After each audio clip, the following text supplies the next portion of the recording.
আসসালামু আলাইকুম সবাইকে। কেমন আছেন সবাই? আশা করছি ভীষণ রকমের ভালো আছেন। আমি আলহামদুলিল্লাহ অনেক ভালো আছি।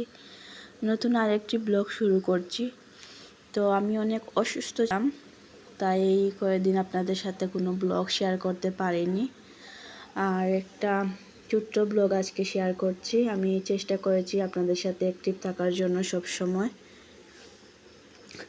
সবাই আমার জন্য দোয়া করবেন।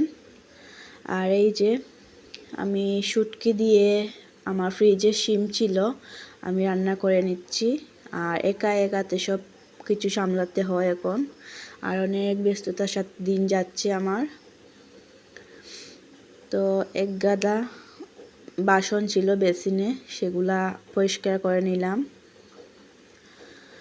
আসলে অনেক কাজ করতে হয়, আর সংসারের কাজগুলা একা এক হাতে সামলে নেওয়ার মতো নয়, অনেক ব্যস্ত।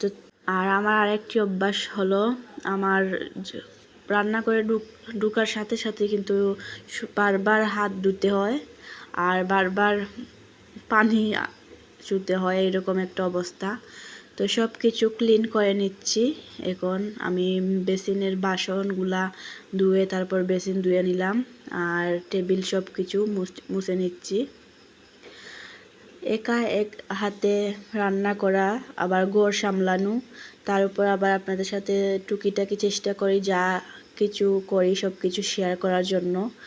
এক হাতে আবার ভিডিও করি। তো সব কিছু মিলিয়ে আলহামদুলিল্লাহ, আল্লাহ যেমন রেখেছেন সব কিছুর জন্যই আলহামদুলিল্লাহ। অপেক্ষা করুন, আপনাদের জন্য স্পেশাল ব্লগ আসতে চলেছে আমার চ্যানেলে, সেজন্য আমার চ্যানেলে চোখ রাখতে হবে। আর যারা আমার চ্যানেলটি কোনো সাবস্ক্রাইব করেনি, অবশ্যই আমার চ্যানেলটি সাবস্ক্রাইব করে পাশে থাকবেন। এত কাজের মধ্যে এক গ্লাস পানি ফেলে মনে হয় পৃথিবীর সব শান্তি এক গ্লাস পানিতে। আর কিছু কিছু সময় মনে হয় এই পানি না থাকলে আমাদের কি হতো। তো যাক, এই যে এক মগ পানি খেলাম, তারপর অনেক শান্তি হলো। আর এরপর আমি গ্লাসগুলা ধুয়ে নিচ্ছি। আমার প্রতিদিনের কাজ আমি এইটা করি, প্লেট গ্লাস এগুলা ক্লিন করতে হয়, নাহলে আমার কেমন অস্বস্তি হয়। সেজন্য আমি সব কিছুই প্রতিদিন পরিষ্কার করি। আর আমি অসুস্থ থাকায় আমার বয়সটাও সেরকম ভালো লাগছে না, তার জন্য আমি দুঃখিত। তো সব কিছু পরিষ্কার করার পর শান্তি পাই আমি। রান্নাঘরে ঢুকলে, আমি আবার প্রতিদিন রান্নাঘরে ঢুকি না। আমি যেদিন সমস্যা থাকে, অন্যান্য কেউ রান্না করতে পারে না, সেদিনই আমি ঢুকি রান্নাঘরে। আর ঢুকেই সব কিছু ক্লিন করতে হয়। আর যা যা করছি সব কিছু আপনাদের সাথে শেয়ার করছি। আর এদিকে আমি ডায়েটে আছি। তো দুপুরবেলা একটি আপেল খেলাম, আর এখন ডাল ভুনা করব। আমার হাতে ডাল ভুনা আমার অনেক প্রিয়। আর এরপর রান্না বান্না শেষ করে আমি চলে আসলাম রুম গুছাতে। তো আমি সরি দৌড়াতে পারিনি বা ক্যামেরায় রেকর্ড করতে পারিনি। আমি একটা স্ট্যান্ড ক্যামেরাটা রেখে তারপর আমি কাজে গিয়েছি বিছানাটা গুছাতে। সে আমাদের সব কিছু দেখাতে পারলাম। তো একে একে কাজ করে নিচ্ছি,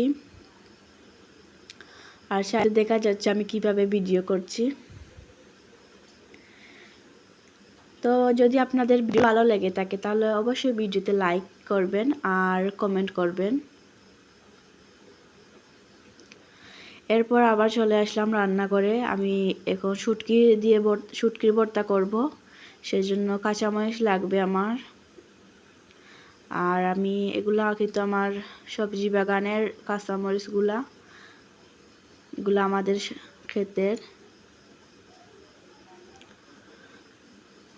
তো এই বিষয়ে একটি শর্টস আমার ভিডিওতে দেওয়া আছে, আপনারা চাইলে সেখান থেকে দেখে নিতে পারেন। আর আজকে এটুকুই। সবাই ভালো থাকুন, সুস্থ থাকুন, আল্লাহ হাফিজ। আর যদি শুটকি ভর্তার রেসিপি আপনাদের প্রয়োজন হয় তাহলে অবশ্যই কমেন্ট করে জানাবেন, আমি চেষ্টা করব আপনাদের সাথে শেয়ার করার জন্য।